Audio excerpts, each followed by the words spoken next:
I'm Katherine Johnson, 55 years old. I'm a divorced wedding planner who split up with my husband 10 years ago. For 7 years before the divorce, my husband and daughter continually ignored me. As soon as she graduated from college, my daughter started living on her own. Despite being ignored, I felt it was my responsibility to raise her until she graduated, so I chose to stay. However, once she was independent and I divorced my husband, I left the house with my son. It's been 10 years since the divorce, and back then, my son had just started high school. I still feel a sharp pain in my heart when I think back to those days. But by living each day to the fullest, that pain gradually faded away. Now, a name I hadn't seen in 10 years suddenly appeared on my phone. "Hello? You still sound as dreary as ever." A voice filled with disdain responded. It was my ex-husband. After 10 years, what could he possibly want to talk about? I replied with the bare minimum. "I'm at work right now." "Wow, you're working. Lucky, someone actually hired you." My ex-husband always looked down on me. Maybe it was his chauvinism, needing to feel superior. In reality, he never contributed financially, indulging in gambling and debts while I worked to make ends meet. Remembering this makes my blood boil. I wanted to hang up immediately. But he's reaching out after 10 years. It must mean something. Suppressing my emotions, I continued the conversation. "What do you want?" I didn't want to raise my voice while working. Just calmly and in short words. He then began talking about his own needs again. "Mireille is getting married. It'll look bad without a mother. Come back just for that." This was typical of my ex-husband. He was such a bastard, concerned only about appearances. Even after 10 years, he still cared about such things, trying to involve his ex-wife. Despite everything, Mireille, now 32, is still my daughter. I've never stopped thinking about her. Even though I was ignored for 7 years. But considering our past, I couldn't just agree to his request because he said so. I can't help but hesitate to meet the owner of this voice I haven't heard in a while. Does she agree to this? He asked this as if it's the most natural thing.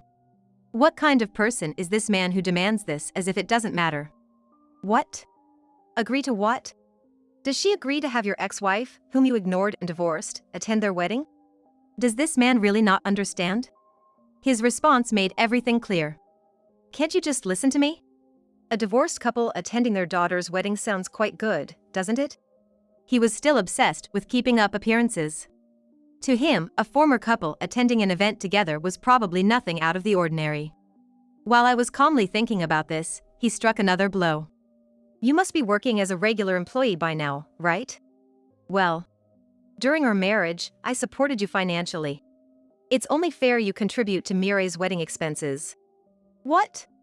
I remembered working part-time and then as a full-time employee. I have been given an even higher position now. Back then, it wasn't for the sake of a comfortable life, rather, it was the result of me continuing to work to earn a living that I couldn't afford, and of course I have no recollection of having to pay for it.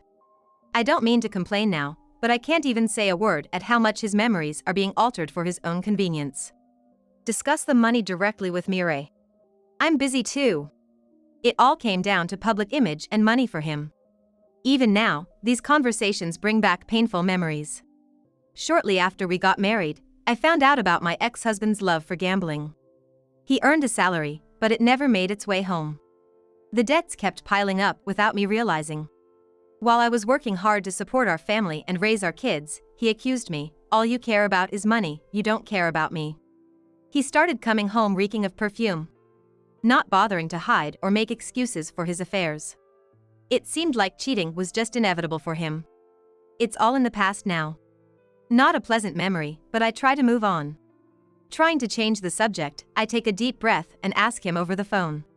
"What does Mireille say?" "What, you're still being ignored by Mireille? Being continually ignored by your own daughter, that's pathetic."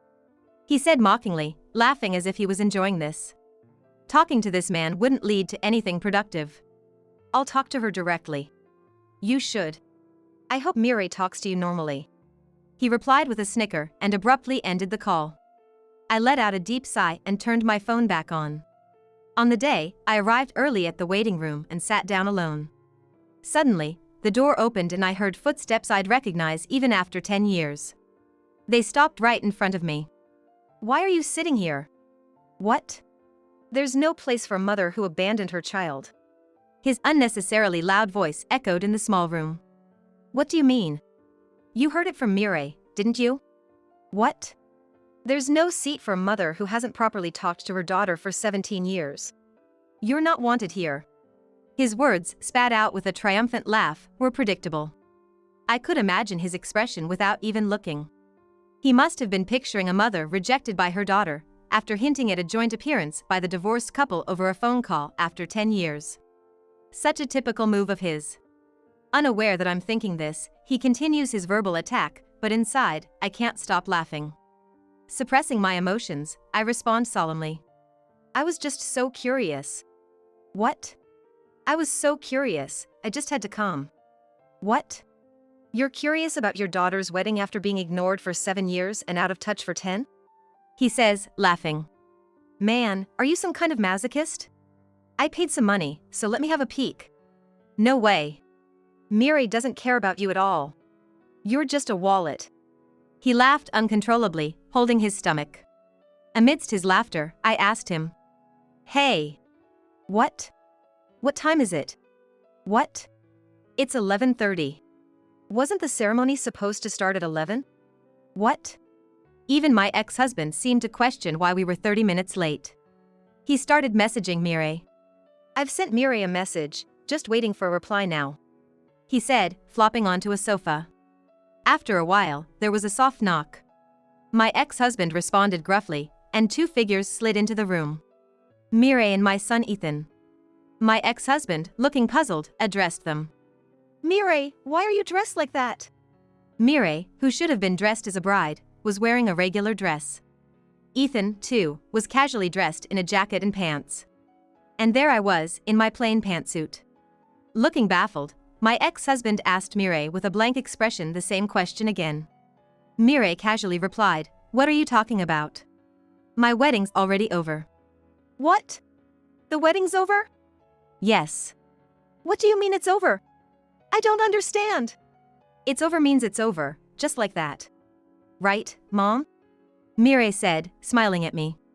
Ethan and I returned her smile. My ex-husband looked at us as if he couldn't believe what he was seeing. Hey! What do you mean it's over? Do you know something about this? He demanded, turning to me. It's just as Mireille said. What? Like I said before, the 3 of us and the other family had the ceremony in Hawaii without you. Mireille calmly explained the main points to her father. His voice rose an octave in his flustered state. What? Hawaii? Mom helped us out, you didn't contribute a penny. Why would we want someone like you at the wedding? Of course, we wanted Mom there. Mireille added, stunning her father. My ex-husband, grasping at straws, asked. Then what's this today? Why are we all gathered in the wedding venue's waiting room? Mireille's eyes flickered as she looked at her father. Then coldly said, It's to cut ties with you. My ex-husband trembled slightly as he spoke. What do you mean by cutting ties with me? You ignored her with me for 7 years and then she left us. He clearly didn't expect such treatment from his daughter, whom he thought was on his side. He was visibly shocked. But Mireille was relentless. What? You didn't just ignore Mom, you ignored me and Ethan too. What? I wasn't ignoring Mom with you. I find it disgusting to be associated with a man who ignored his family, had an affair, and had a child out of wedlock. What? My ex-husband gasped at Mireille's words. He stared at her, his expression blank. In the dead silence, Mireille started talking. The reason I didn't talk to Mom was to keep an eye on you. What? You neglected your family for gambling and debts, had an affair, even had a love child. And you hit Mom behind our backs, didn't you? What? You thought we didn't notice? Any middle schooler would understand that. And when Ethan and I were nice to Mom, you hit her even more, didn't you? My ex-husband glared at me. You. I didn't do anything. It was you who didn't bother to hide your actions, even in front of the kids. What? He must have thought I turned my children against him. I never did that. Any action I took could have backfired on the children. I wanted to avoid that at all costs. That's why I never confide in anyone about his actions. Looking back, maybe I should have secretly sought help. But back then, I was overwhelmed. I thought if I just endured, it would be enough. But my children didn't accept that. They each, in their own way, wanted to help and became involved. I knew you were abusing Mom since I was in elementary school. What? Since then?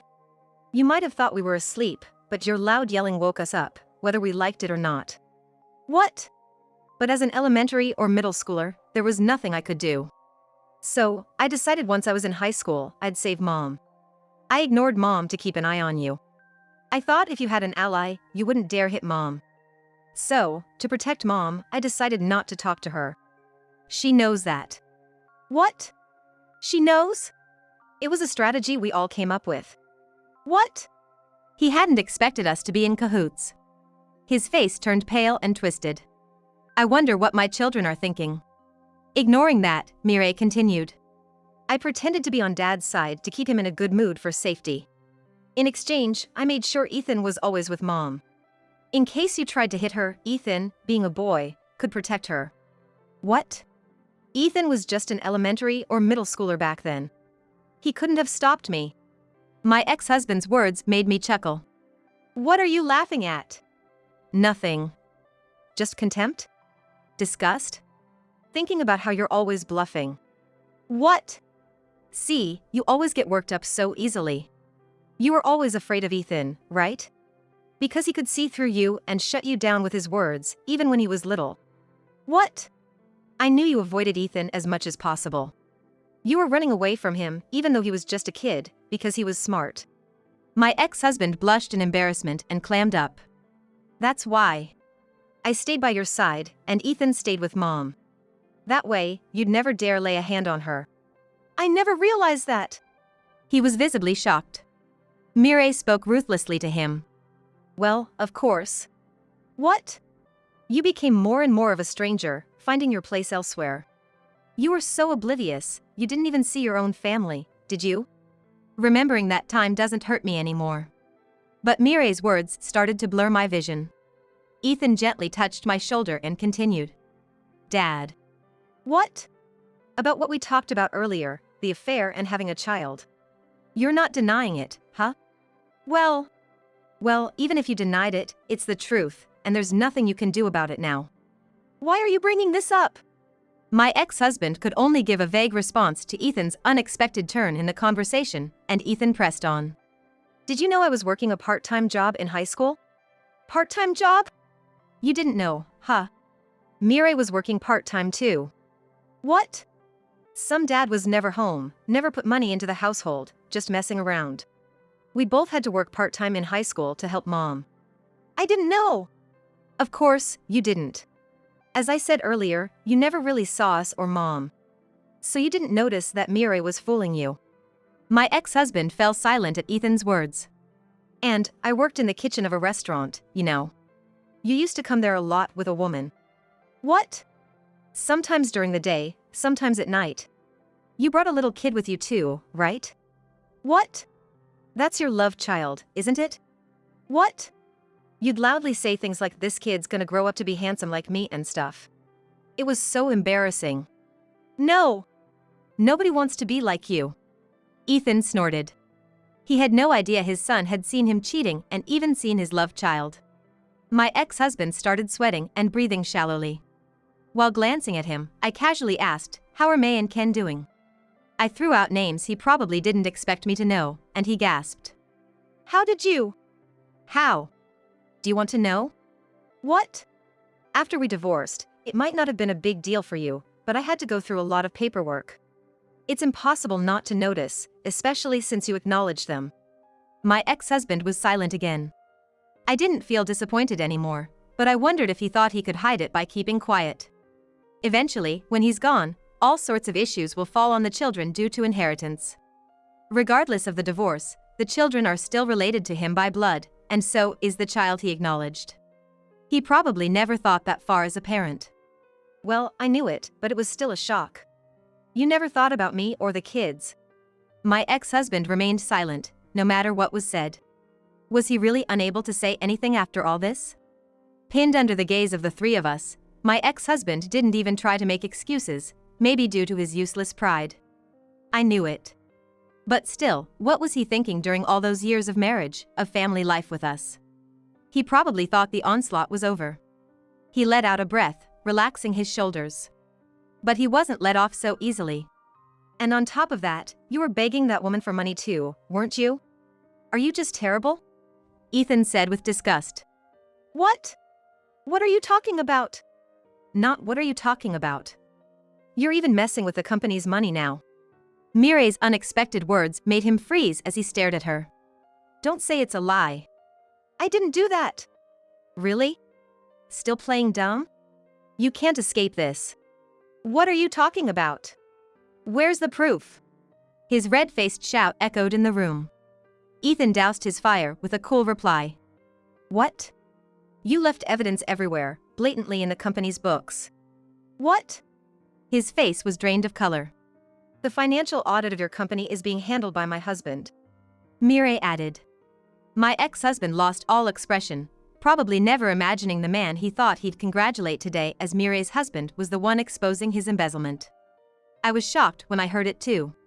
Mireille's husband, a certified public accountant, was involved in auditing my ex-husband's company. The chief accountant, who happened to know Mireille's husband's firm manager, brought up recent suspicious financial activities, leading to his involvement. The more we looked, the stranger it got. Did you really have to embezzle $1 million for your debts and secret child support? Mireille's words hit him hard. He must have been overwhelmed with why and how could this happen. Ethan mercilessly delivered the final blow. You know, this is a crime. My ex-husband froze completely. His body trembled slightly. As we watched him, Mireille said. That's why I wanted to end it. What? I'm married now, connected to another family. I don't need a criminal in my family, and I wanted to reset everything I've been carrying all these years. That's why I asked Mom to prepare this room today. Why can she arrange this room? This is a wedding venue, right? He turned his gaze towards me. I spoke without meeting his eyes. This place, it's my company. What? Your company? I started in this industry as a part-timer, and after gradually gaining experience, I was promoted, and from there I worked hard to learn and build connections. I entered this industry before we divorced. A little before he started ignoring me. He never knew or cared to know what company I worked for or what I did. He didn't even try to find out. So, he never knew I've been in this industry since then. It was a terrible situation. But it led to good connections for me. And 2 years ago, I guess, I started this company with someone I've worked with for a long time. Who? Someone you've worked with? The president of the parent company, and now, my husband. What? He was speechless, as expected. I guess so. He always thought he was above his ex-wife, who is now a president's wife and a subsidiary company president. Shaking, he managed to ask us. Mireille is... What? Mireille is on my side, right? What? When we divorced, you cut ties with her, right? That's right, isn't it? He shouted desperately, but cold words rained down on him. Isn't that obvious? Like I said earlier, I ignored Mom on the surface for 7 years just to protect her. It was only superficial, I never really ignored her. Besides, you were hardly ever home. What? You only saw what was on the surface, right? Whether I was ignoring Mom or not. Well, that's... And when I graduated from college, you two got divorced. That's when I made my choice, right? To go with Mom. That's a lie, right? It's true. Someone like you, a cheating, abusive, embezzling jerk, just disgusts me. You have no idea how much that 7 years messed with my mental health. Mireille's voice, which had been so strong, started to tremble, her eyes filling with tears. Mireille. I'm so sorry. I couldn't help but hug her. It's okay. Mom was always there, silently protecting us from any harm.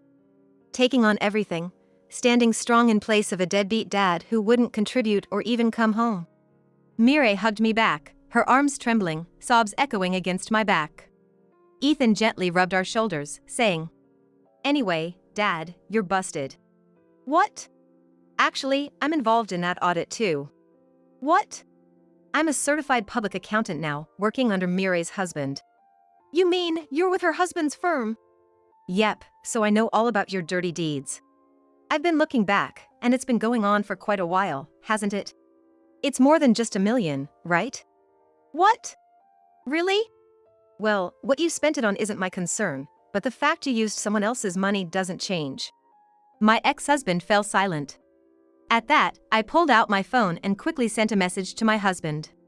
A few minutes later, there was a knock at the door. Several men approached my ex-husband in silence as he responded. What must he be thinking? He hesitantly put out his handcuffed wrists. I averted my gaze. The soft click of the handcuffs echoed. Since then, my ex-husband has been cooperating with the police investigation. During this, they discovered he had been abusing the child he had with his mistress. Of course, he was rearrested. And the mistress too. The child, still in middle school, is now in a child protective facility, the police informed me. Hearing this, Ethan had an indescribable look on his face. Something wrong? Well, Mom might not like it, but… I want to meet that kid. What? I knew Ethan often saw those three at his part-time job. I thought it might be a sentiment, but he said if I had noticed something back then, maybe that kid wouldn't have been hurt. Ethan seemed to feel responsible for what had happened. Also, yeah, you may not like it, but he's technically my brother, right? Ethan said, looking away. Perhaps since that time 10 years ago, he had felt a vague sense of brotherhood towards the little boy. Indeed, he's all alone now. Yeah. Honestly, I didn't feel great about it. That child was the result of betrayal. But he's alive and growing. I've made my kids go through unnecessary hardships. Part of that responsibility is undeniably mine. So, let's do what I can now. Shall we go meet him sometime? Ethan's face lit up with a smile. How the boy would react or receive this, I don't know. But I want to see the smiles of the children around me as much as possible. I gently stroked Ethan's head. To move forward, I'll ask someone who knows. I took out my phone, opened my history, tapped the name of someone important, and listened to the dial tone.